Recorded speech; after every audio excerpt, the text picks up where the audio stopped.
निरंतर चलने वाली प्रक्रिया है और समय समय पर इसमें सुधार भी किया जाता रहा है।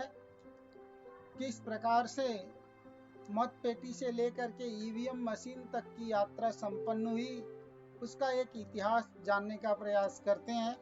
हमने आपको बताया कि पहला जो इलेक्शन हुआ, चुनाव हुआ, देश की अधिकांश जनसंख्या जो अशिक्षित रही, वो किस प्रकार से मतदान में सहभागी होने एक बड़ी चुनौती थी, बड़ी समस्या थी। इसके लिए एक बार में 20 लाख मतपेटियां बनाई गई और मतपेटियों के ऊपर जो है प्रत्याशियों के चुनाव चिन्ह अंकित किए गए ताकि ये लोग उन्हें पहचान करके अपना मतदान कर सकें। कोरे कागज पर स्टैंप लगा करके ये संबंधित प्रत्याशी को मतदान मतपेटियों में करते थे। लेकिन ये इस प्रक्रिया में यानी भारत का जो पहला चुनाव 1951-52 में संपन्न हुआ और यहीं से उसके द्वारा चुनावी राजनीति और लोकतांत्रिक व्यवस्था को आकार देने की शुरुआत हुई। प्रारंभिक कई चुनाव में मतपेटियों का उपयोग किया गया। करीब 90 के दशक में जो है इलेक्ट्रॉनिक वोटिंग मशीन आई और लगभग 16 निर्वाचन क्षेत्रों में इसका उपयोग किया गया। 1998 में 3 राज्य, खासतौर से राजस्थान, मध्य प्रदेश और दिल्ली के 16 निर्वाचन क्षेत्रों में ईवीएम मशीन का उपयोग किया गया और उसके बाद वर्ष 2004 में पहली बार सभी स्थानों पर ईवीएम मशीन के द्वारा, मतपत्र के द्वारा नहीं, मतपेटी नहीं, ईवीएम मशीन के द्वारा पूरे भारतवर्ष में ये चुनाव किया गया। इसमें एक और विकल्प दिया गया, ईवीएम मशीन द्वारा दर्शाए गए प्रत्याशियों में से किसी को भी वोट नहीं देना हो तो उसके लिए भी एक ऑप्शन रखा गया जिसको नोटा कहा जाता है, नन ऑफ द एबव। आपके सामने मतपेटी और दूसरी तरफ ईवीएम मशीन और बैलेट यूनिट दोनों दिखाया गया है जिसके द्वारा लोग मतदान करते हैं। इसमें दिव्यांग व्यक्ति भी मतदान आसानी से कर सकते हैं।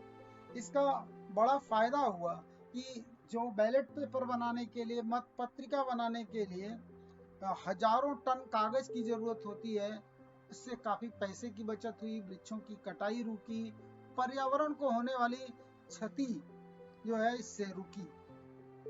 मतगणना जो काउंटिंग चलती रहती थी, 3-3, 4-4 दिन काउंटिंग चलती रहती थी और इससे ये हुआ कि कुछ ही समय में मतगणना हो जाती है, परिणाम जल्दी घोषित होते हैं, सरकारी मशीनरी का भी भार कम हुआ और चुनाव कराना आसान हुआ। आमतौर पर देखा जाता है कि हर 5 वर्ष बाद चुनाव होते हैं, लेकिन जो हर 5 वर्ष बाद चुनाव कहते हैं उनको हम सार्वजनिक चुनाव कहते हैं, आम चुनाव कहा जाता है।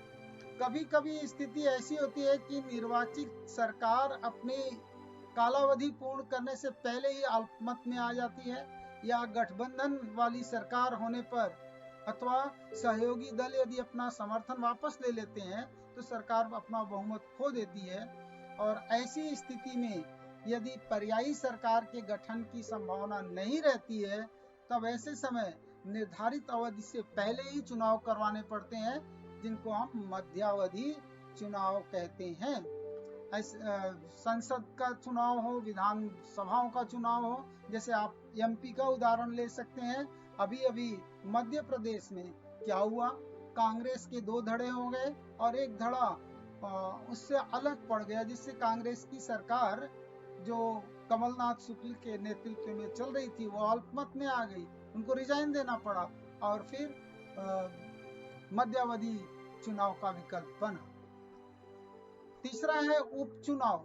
विधानसभा, लोकसभा और स्थानीय संस्था के किसी जनप्रतिनिधि के द्वारा त्याग पत्र देने पर या उसकी मृत्यु हो जाने पर चुनाव कराना पड़ता है जिसको हम उपचुनाव कहते हैं। इसका भी उदाहरण आप एमपी से लें। अभी जो वहां पर नई सरकार का गठन हुआ है और जो लोग कांग्रेस से अलग हुए हैं उनको पुनः, चूंकि वो अयोग्य हो गए हैं कांग्रेस पार्टी की दृष्टि से, तो उन्हें फिर से चुनकर आना होगा।